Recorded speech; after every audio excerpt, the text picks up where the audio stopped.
Okay, so last time we were talking about the equation of lines in R2, and of course, ancient history. I know y'all know those equations. The point here was to make a geometric observation about how this equation, that in most high school presentations, I think there's just not much discussion of the geometry of this equation.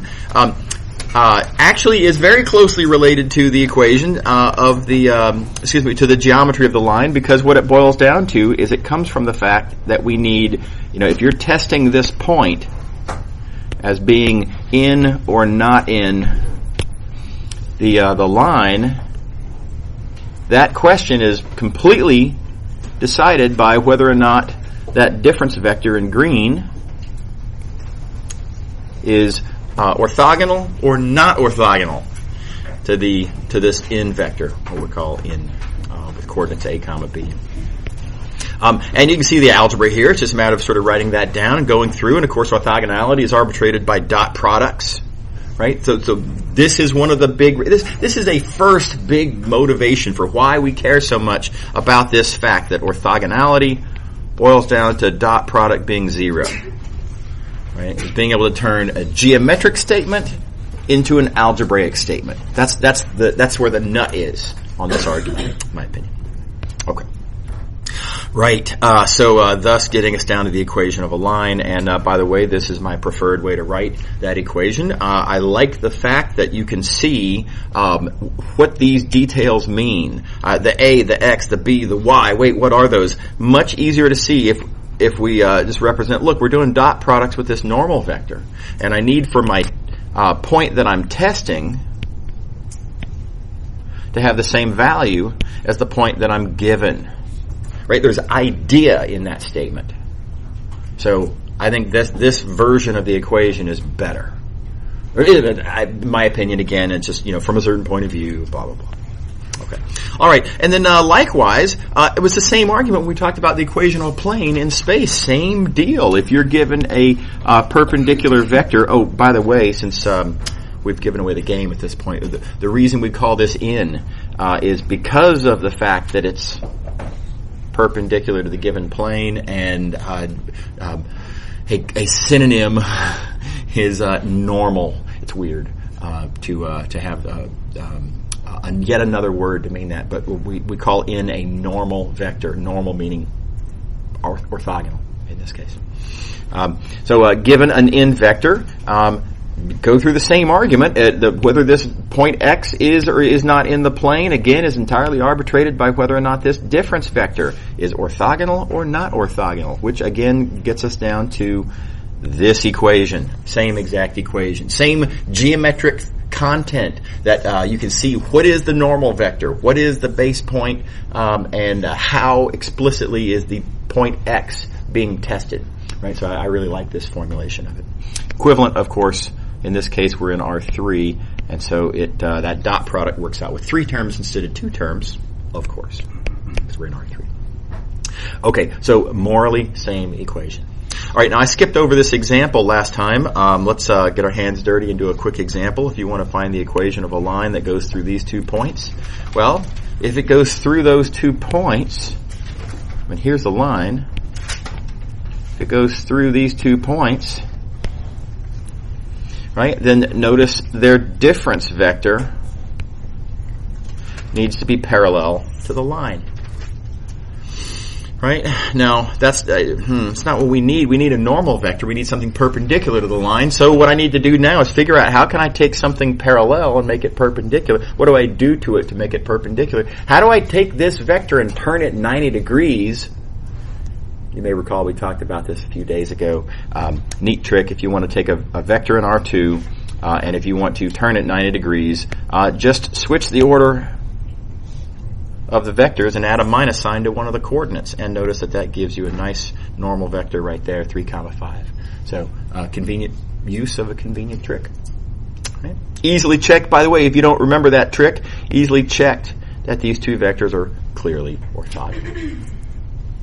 Okay, all right, so once you've got your normal vector, the next thing you need to be able to flesh out the equation of the line is you need to know a point in the line. A point in the in the line Good news. Our cup overfloweth. We have 2 points already given, so doesn't matter. Pick one. Suit yourself arbitrarily. I'm going to pick this one. I like the numbers a little better, smaller, positive. Just a little bit more convenient. But it doesn't matter. And once you have that point picked and you have your normal vector, then it's just a matter of multiplying it out. Okay. Likewise, now here's a plane version. Suppose I want to know the equation of a plane, and I'm given 3 points in the plane. Thought of as vectors, keep in mind that those points are like this. So you can't use these 3 points themselves as normal vectors. This is not valid. Right.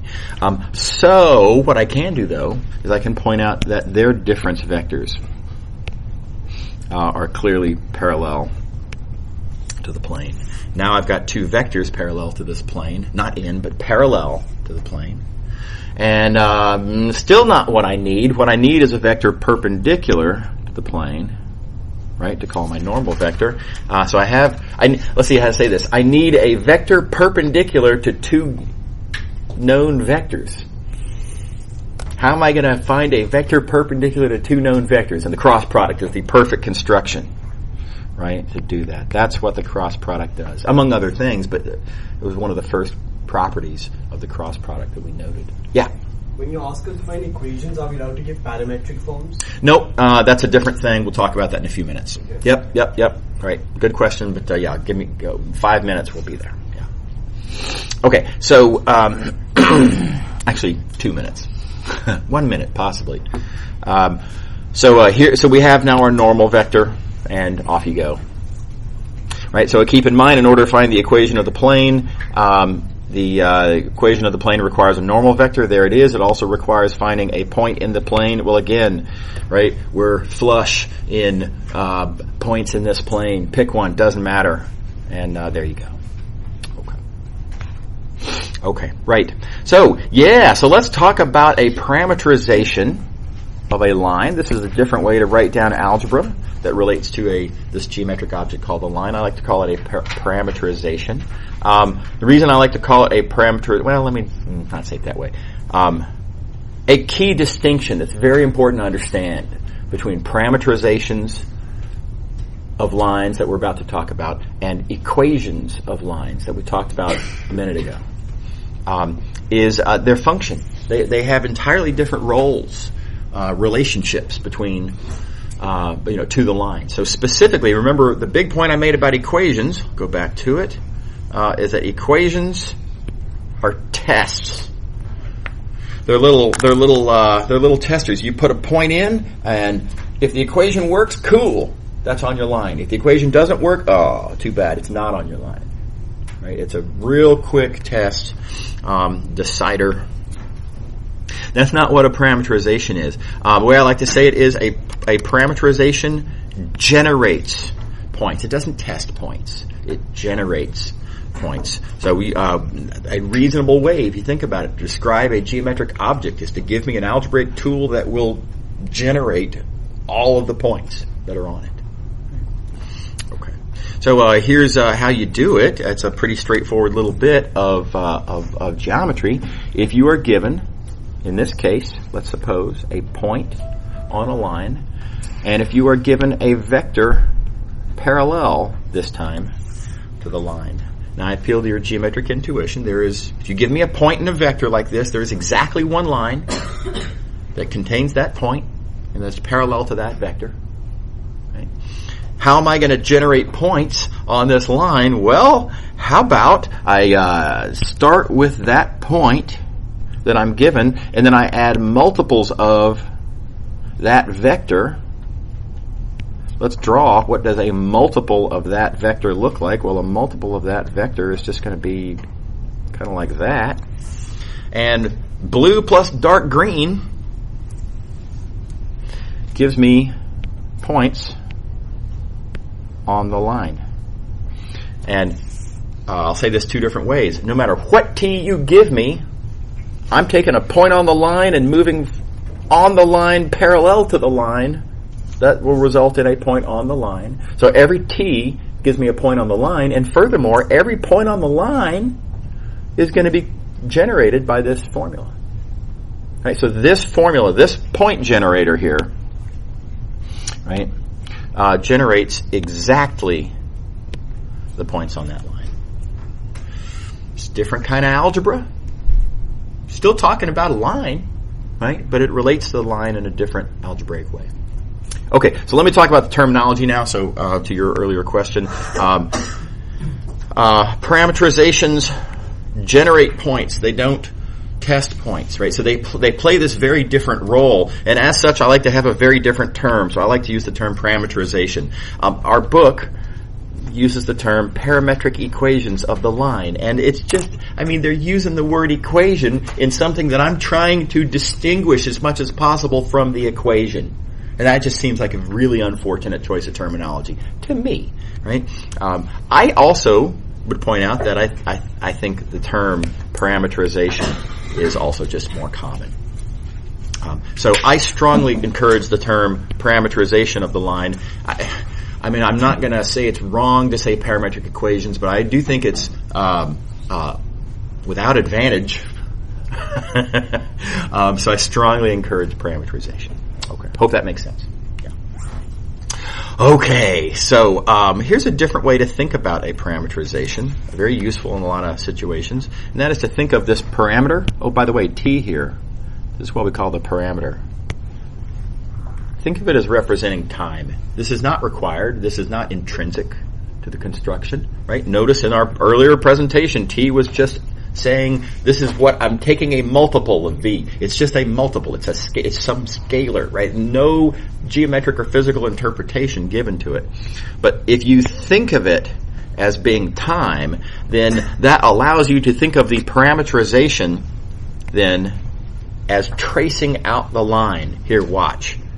When t equals 0, I'm here. When t equals 1, I don't know if you want to think of that as time, 1 second later, I'm here. Right? When t is equal to 2, another 1 second later, I'm here. As t increases, this is where the points are moving, and you can see it literally tracing out the line. Right? So since very often that's how we draw lines, right? By putting our pencil on the page and then going, right? It's pretty natural. It's a very common choice of a way to think about t. So for your consideration. Okay. Another fact I want to make sure everyone's aware of is parameterizations are not unique. They're not even close to unique. You can write down lots of parameterizations of the same line.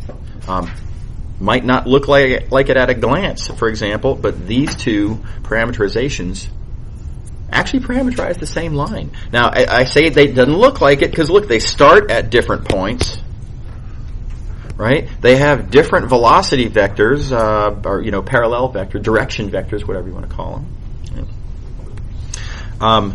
But, check it out, this point here is generated by t equals 2. So this point here is on my original line, and it's on this line. Furthermore, notice that from this point that's on that line, the direction vector is parallel to the direction that the other line is going. So these two lines share a point and go in the same direction. Same line. Right. Okay. So, interesting. Yes? Does it mean anything that you wrote an S? I'm just making a different choice. I didn't want to confuse the two different parameters from the two different parameterizations. Yeah? Can you go over again, I guess, how 1, 0, the vector 1, 0, and the vector 3, 4 are similar? Or I guess how they're... Well, yes, no, they're different points, right? What I'm observing is that this actually is on this line. It's not the same as 1, 0. But it's what you get when you plug in t equals 2 in this construction. Oh, I see. Right? So I'm just saying that 3, 4 is on the left line. Yeah, I see what you mean. Yeah, totally. So be aware. By the way, what this boils down to, I mean, here's a geometric version of the algebraic observation I just made. There's different ways to trace the same line. Right? I mean, geometrically, this is not interesting. Here, watch. I could trace a line like this, or I could trace that same line like that. That was different. Right? Oh, I could also do that. Went the other way. Right? So I'm tracing the same line. Sure, of course there's different ways to trace the same line. So likewise, parameterizations are not unique. Yep. And then the key to these tracing the same line is that both those initial points, like the x0 vectors, exist on the line, and then the velocity vectors are parallel. These two lines intersect because they intersect at this point, and they point in the same direction. And now I just appeal to your geometric intuition. How could two lines intersect and be parallel? Answer, same line. Yeah, same line. Yeah, right. Okay.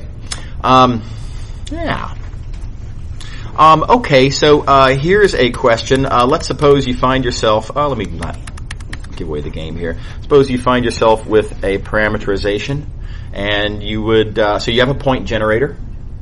Right? Point generators are useful sometimes. Big time, right? Especially in chapter 15, having a parameterization, a way to generate points on a line, or we'll be talking also about surfaces later. Very important. But suppose, for whatever reason, you need instead to have a point tester, which this is not, right? How do I convert a parameterization to an equation, or vice versa? And it turns out there's a real easy way to think about this. This parameterization, which, by the way, is, let me just write it out in coordinates. That's the same thing, just written in coordinates. Does this generate a given point x comma y? How can I tell if there is a point x, y that's generated by some t? Well, modest proposal, but that t has to exist. So it's really all, this is going to come down to a given point x comma y is generated by this generator if there exists some value of t that generates it. And now let me just point out, minor observation, that value of t, if it generates a given point x comma y, well, it's got to be this because of that first equation. It also, that same t, has to also be that because of that second blue equation. So this t, if it exists, has to equal to these two separate things. How could t equal to two separate things? Well, a single value t can equal to two separate things if and only if these two separate things are equal to each other. Right? And there's an equation.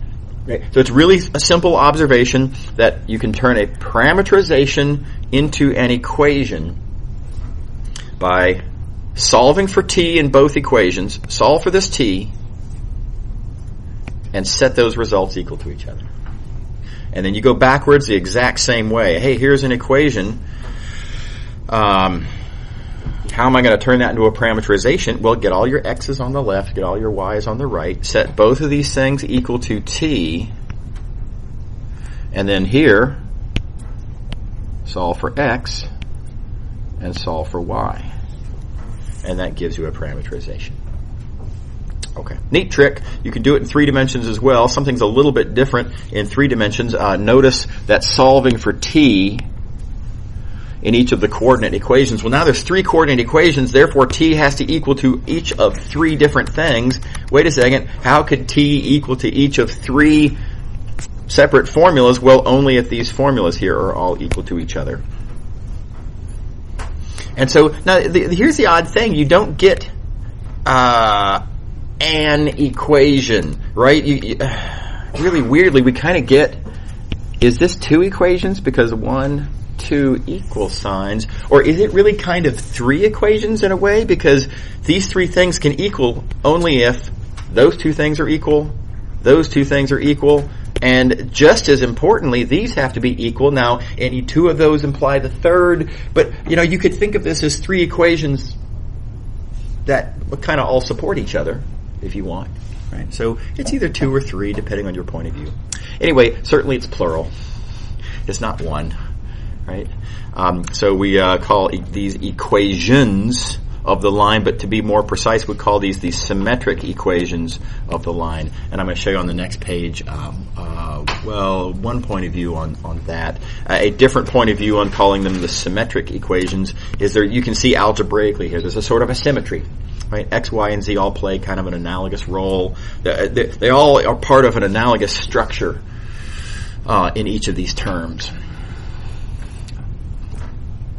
Okay, here's a quick matter of policy, Math 212 policy. If on a Math 212 exam, if the question says, here's a parameterization, find the symmetric equations, or vice versa, here's symmetric equations, find the parameterization, I need to see a process. I need to see you solving for t and setting the results equal to each other, or setting the symmetric equations all equal to t and then solving for the coordinates. I need to see some explanation. What I will not take, and I think this is perfectly reasonable, in a class that is, in fact, let's recall, this is a class about ideas. This is not a class about memorizing and regurgitating, right?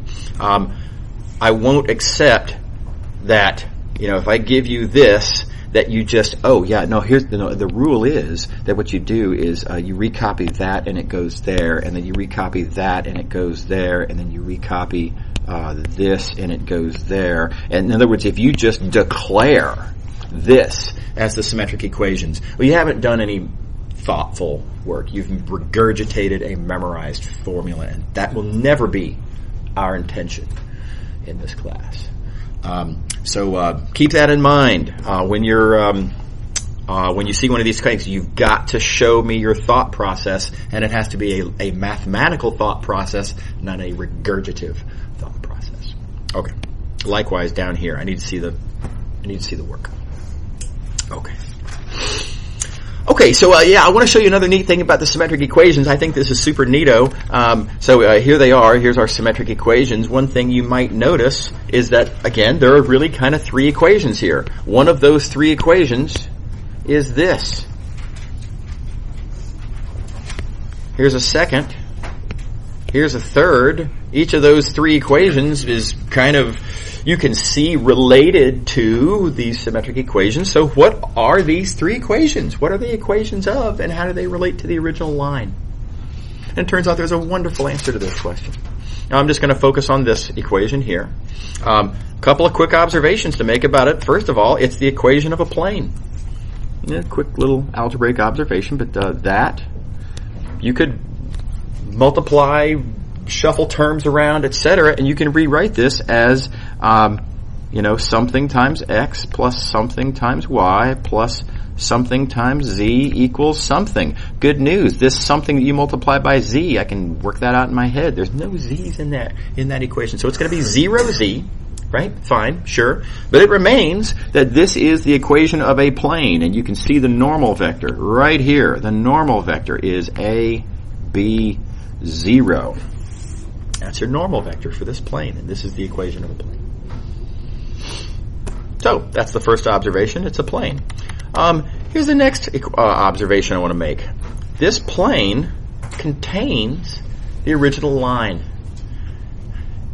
Now, how do I know that this plane contains the original line? Now, let me say that a little bit differently. I'm asserting that every point in the line is also a point in the plane. That would be enough to say that the line is contained in the plane. Every point in the line is a point in the plane. So how do I know that every point in the line is also in the plane? Let me say that again a little bit differently. How do I know that every point that satisfies these two equations, how do I know that it must also satisfy that equation?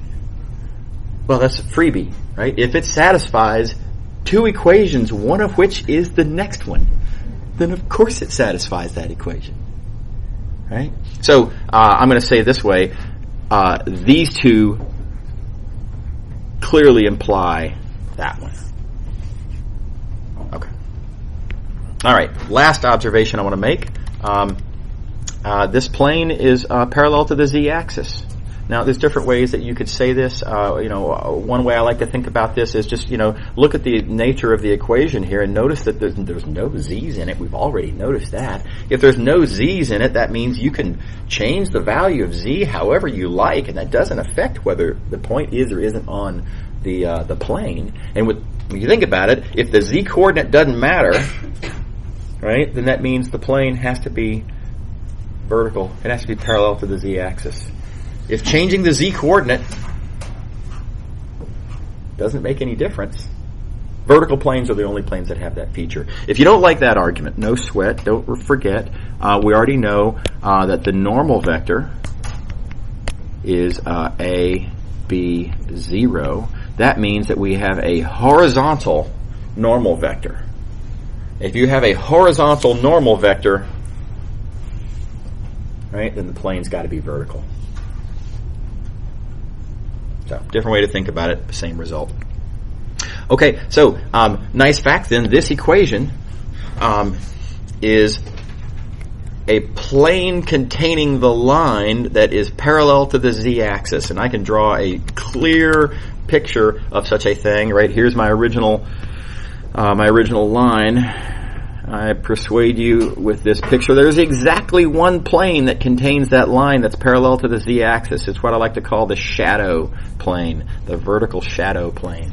Right? It's at noon, if you were holding a flashlight, or if you prefer, directly above the line and you shine the flashlight down, this is the plane of the shadow. So, neat.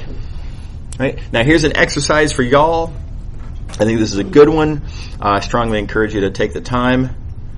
I've hopefully persuaded you that this is the shadow plane parallel to the z-axis. What do you suppose this is? Yeah, exactly. This is probably the shadow plane parallel to the x-axis. Think it through. Work out those details.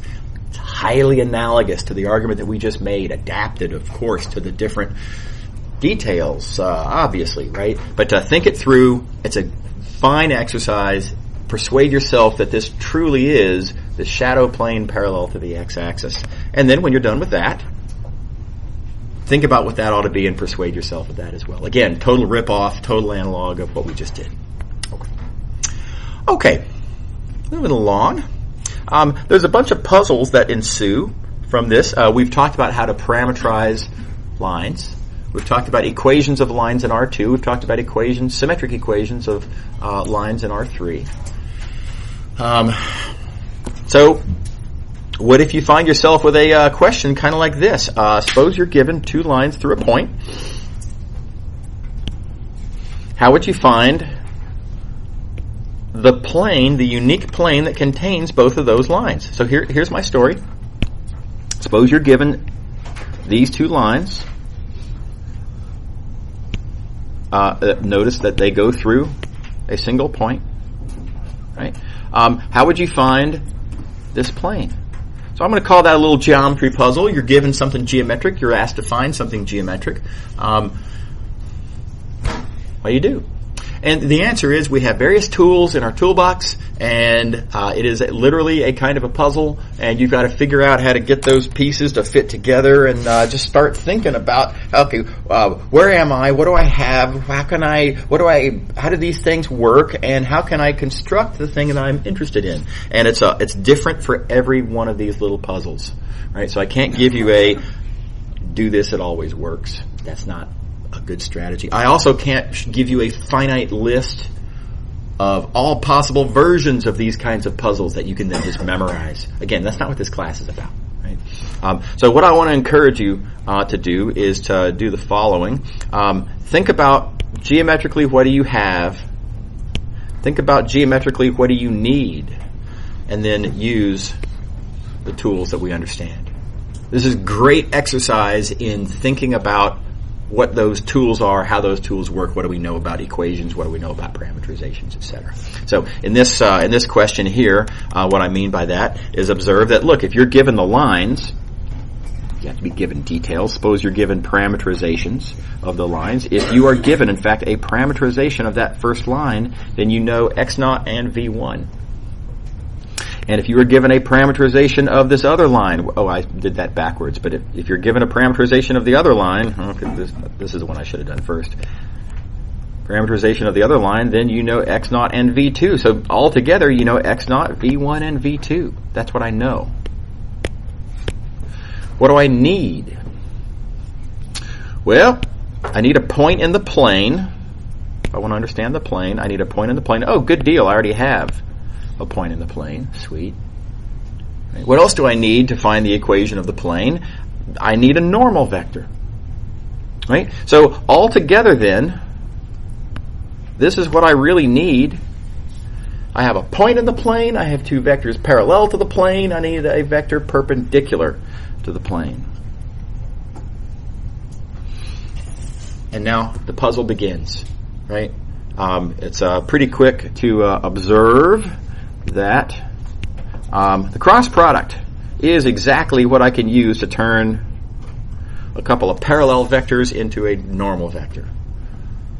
That gives me the normal vector that I needed, and it's all downhill from here because we, after all, now we have a point in the plane and a normal vector to the plane, and we just write down the equation of the plane. Okay, does everybody see how the puzzle aspect came together on this? And note, I think it's also really important. Think explicitly, maybe even write down for your mental convenience, what do you have? What do you need? And then think geometrically from there. Here's another example. Suppose you're given two planes. Find the line of intersection. Now, it's another little geometry puzzle, right? You're given geometry. You're asked to find geometry. Superficially, it'll probably come at you as looking like an algebra problem because you're going to get the equations of the two planes. And you're going to be asked, perhaps, for the parameterization of the line of intersection. Right, so it's going to look like, here's some algebra, find more algebra. But don't make the mistake of thinking it's an algebra problem. It's a geometry problem. Right? So think about what you know. Well, if you know the two planes, if you know this plane and that plane as equations, well, then you know the normal vectors. You can read the normal vectors right off the equations. So those are known. Right? You need to find, among other things, a direction vector. So let's think about now. The geometric puzzle begins. I have a vector perpendicular to the one plane and a vector perpendicular to the other plane. Let me say that a little bit differently. I have a vector perpendicular to the line I'm looking for, and I have another vector perpendicular to the line I'm looking for. And I want to find a vector parallel to the line that I'm looking for. So again, cross products. Right? The cross product's the perfect tool here to take two things perpendicular to the line and return something parallel to the line. So cross product. Okay. And then there's the annoying matter of how do you find a point, the actual point of intersection. And so yeah, you might have to. Maybe that really is just crank through and do some algebra and find that point of intersection. By the way, again, there's an entire line of options there. So if, as you're solving for x0, if it's and it will be, by the way, underdetermined, right? You'll have flexibility. You could just choose at some point if it's convenient. It looks like it'd be convenient for me to say x equals 0. Just pick, right? Because you have choices. Okay. All right. This last one I'm going to do because it's hard.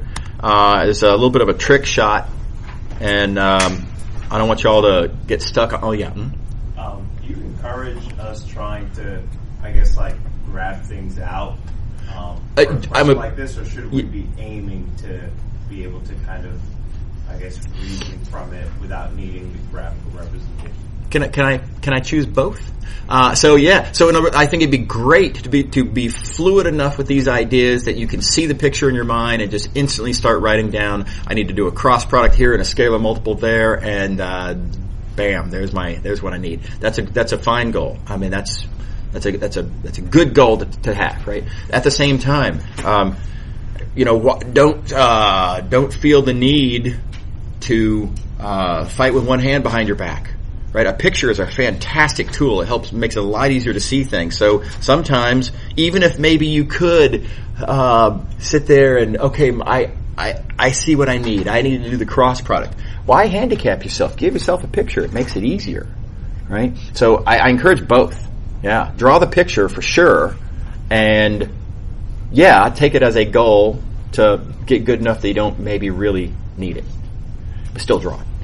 Right? Yeah. Great question. Okay, so this question again a little bit hard. Given two lines, find a plane that is parallel to both and equidistant from them. So now this is my attempt to draw such a thing. So two lines there and there, and here is a plane, and it's let's see here. Its distance to the first line and its distance to the second line need to be the same. Now, notice this distance to the first line, right? I'm not given specific points on the line and on the plane that themselves need to be those are the ones whose distance I'm interested in. The definition of the distance from a line to a parallel plane is what is the shortest of all possible such distances, or what is the distance perpendicularly between the two. And notice that does not tell me where such a point is in that plane. So that's a part of the problem is I don't even know what points to measure distance from. And that's awkward. Okay. Okay, so here's the neat fact, something you can do, as it turns out, lucky break. Not hard to see that the normal vector here, the normal vector has to be perpendicular to the plane. These two vectors are parallel to the plane, so of course doing the cross product, I think that's clear, right? Cross product gives me the normal vector, yeah? Wait, so because the cross product is perpendicular to both of the lines, yep, and the plane is perpendicular to the cross product. Yeah, you got to think through, you got to think it through geometrically, and be careful that you don't use some inadvertent transitivity, such as, if V is perpendicular to W, and if W is perpendicular to U, it doesn't mean V and U are perpendicular, right? So there are some geometric sort of like arguments that you can make, but no, it's not the case that any argument that is geometric and looks good on the page is actually true, right? So you got to be careful about that. But in this case, yes, V1 is parallel to the line is parallel to the plane, and it does therefore follow that V1 is parallel to the plane. And you've got to see that geometrically. Yeah. Does that make sense? Yeah. It's a great question. Thank you for that. Okay. So here's where it gets hard. The tricky bit here is, how do I find this x naught? How do I find any point at all that's in that plane? And beautiful thing about it is, not obvious, by the way, but this formula, just take the midpoint between those two given points, x1 and x2. By the way, here's a good chapter 12, section 1 question. Can you persuade yourself, in fact, that this is the formula for the midpoint of that line segment? That's a good 12.1 problem. So think it through and persuade yourself that that's true. Okay. But now, I'm going to assume that. How do I know that this point is a legitimate point on this plane that really is equidistant? How do I know, therefore, that these distances are equal? And the beautiful fact is, it goes as follows. Beautiful little argument here. If I look at x1 minus x naught, and if I look at x naught minus x2, okay, those vectors are clearly the same vector. That's my first observation. Next observation is this distance that I'm looking for over here. That first distance is just the component in the in direction of x1 minus x naught. While this distance over here that I'm interested in that it needs to be equal to is the component in the n direction of x0 minus x2. Right? So if I want to know, how do I know that these two components are equal? How do I know that these two distances are equal? Well, they're both components. They're both components in the n direction, and they are in components of, two identical vectors. Right? This is the same as this. That's terrible highlighting. Let me do that differently. This is the same as that. Purple and red are the same vector. So therefore, their in components are the same. Therefore, this x0 makes a plane that is truly, in fact, equidistant. So, slick argument. I do not expect students to have thought of that kind of argument on their own. But let me remind you, you don't have to have thought of it on your own. I've showed it to you, right? So put this in your arsenal, put this in your little bag of tricks, toolbox, whatever you want to call it. Very neat little idea. Okay. All right. Okay, so moving along. So we're done with 12.4 now. We're going to move on to 12.5, talk about parametric curves.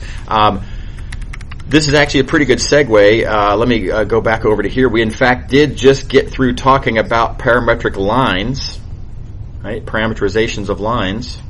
And remember, the idea of a parametric line is for any value of t, or for any time, I need a formula that gives me location. Location is a function of time. That's all a parameterization is. If you're thinking of t as time. Okay, location is a function of time. Well, I can talk about location as a function of time for things that are not lines, right? So in the same way that I can trace out a line, I can also trace out a circle. There, I just did it. Just traced out a circle, right? As I traced that out, what was my pen location as a function of time? And there's different ways to parameterize, of course. There's different ways to draw a circle. So different formulas for location as a function of time. A pretty good way to do it is this one. This formula for position as a function of time. Just use cosine t comma sine t. And it's easy to confirm that those formulas for x and y, if you plug those in here,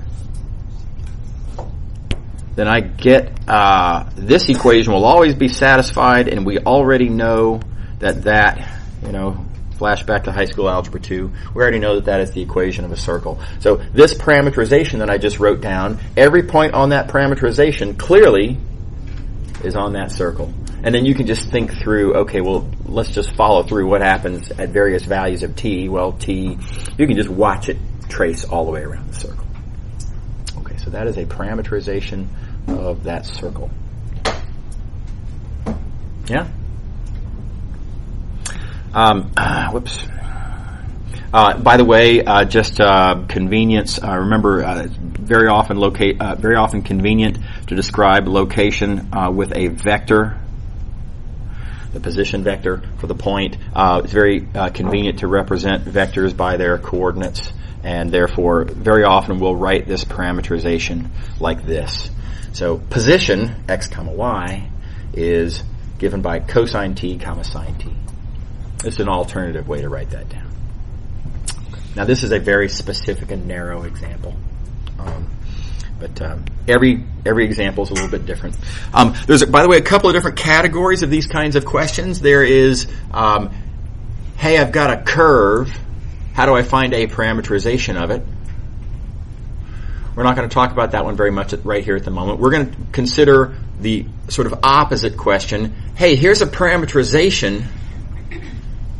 What curve is that? Right? And we'll come back to how to go the other way another time. So here's one. Here's a formula. Position as a function of time. Right? Here it is. Position And you can see it's computed entirely as a function of this one variable t that I'm thinking of as time. So this is a parameterization of something. What's it a parameterization of? Well, there's no single mechanical, canonical, only way to do this. This is another situation where, tools in your toolbox. Let me show you one nice tool, and that is to try to find an algebraic relationship between x and y. So here's how I'm going to do that here. I'm going to observe that this parameterization, well, this thing here is x, and this thing here is y. So if I can just find an algebraic relationship between x and y, well, wait a second, isn't that what an equation is? Right? That would give me an equation in terms of x and y. So, again, there's no single way to do it. I'm going to start off by observing that, well, look, if x is equal to 2 plus t, I can start fiddling with that equation. Just start changing it. Multiply both sides by, subtract from both sides, whatever. Do legal algebra. Just start fiddling with that equation until it looks like y. And then the answer falls in your lap. So now, how am I going to make this 2 plus t? How am I going to make that look like y, namely 3t minus 5? And look, I appeal to your sense of strategy. If I were to multiply both sides by 3, that doesn't do it, of course, but at least I have the 3t that I need. Right? And then, okay, all right, but I've got a problem here. I've got a plus 6. I need a minus 5. How am I going to get 6 plus 3t to look more like 3t minus 5? Well, how about we subtract 11 from both sides? Right? So I'm going to take this equation here. I'm going to subtract 11 from both sides, and I get 3x minus 11. And that 6 plus 3t turns into exactly the 3t minus 5 that I wanted. Namely, it turns exactly into y. And so, as I said, now everything is it all falls into your lap. There's your equation involving x and y. So we have an equation of that line: y is equal to 3x minus 11. So that's one thing you can do is just take one of the variables and start messing with it until it looks like another one of the variables. Another thing you can do, give me 2 seconds. Another thing you can do is you can look at your formulas that you have, as we had up here, and ask, can I think of, off the top of my head, any convenient algebraic relationship between these expressions? If you want a relationship between x and y, okay, well then you want a relationship between cosine t and sine t. What relationships do I know between cosine t and sine t? Oh yeah, I remember the Pythagorean relationship, right? So that sometimes you can pull them out of thin air. Yeah, you had a question. Can we use the direction vector to find the slope? What direction vector is the problem, right? So we don't know how to find a direction. We will very soon. I mean, in the other one, in the equation you just showed us. Yeah. In this case, yeah. So another thing you could do is you'd have to step one. You'd have to rewrite this as a parameterization of a line, right? And now that's just a matter of sort of separating out the terms. You could say, look, this is clearly a line, and then here's a point, here's the direction vector, therefore there's the slope. Sure, that'd be another way to do it. Yeah, that one is more narrowly focused on the specific example of if it's a line. I wanted to point out the look for algebraic relationships strategy. But yeah, totally. Here's a last example. I think we're going to run out of time. We've got 40 seconds. I can do this. What do you do here? This is a tricky one. I observe, though, that every point on this curve has 2 characteristics. Its projection down to the xy plane. If you look at its projection down to the xy plane, that projection down to the xy plane always lands on a circle. How do I know it's a circle? Cosine t, sine t. We already know that traces out a circle in the xy plane. Right? So whatever this curve is, its projection down to the xy plane is a circle. And the other thing that I know is that the z coordinate is rising. Not only is it rising linearly with time, but it's rising linearly with the parameter that we're using to trace out the circle. Right? So as I trace out this, as I do this in the xy plane on the projection, that time that I'm using to trace out that projection, I'm also raising my z-coordinate at the same time. And now another geometric appeal. If its projection is moving around in a circle, and if its z-coordinate is rising at a constant rate, well, I mean, it's making a helix. So a geometric interpretation, sort of combining two different algebraic insights to make a geometric conclusion. Okay, did I make it? No, but close enough. Okay, so good place to stop for today. See y'all later. Have a great weekend. See you on Monday. Don't forget to turn in your homework. And a reminder, going forward, homeworks are always due at the beginning of class, right here up on this front table. Okay.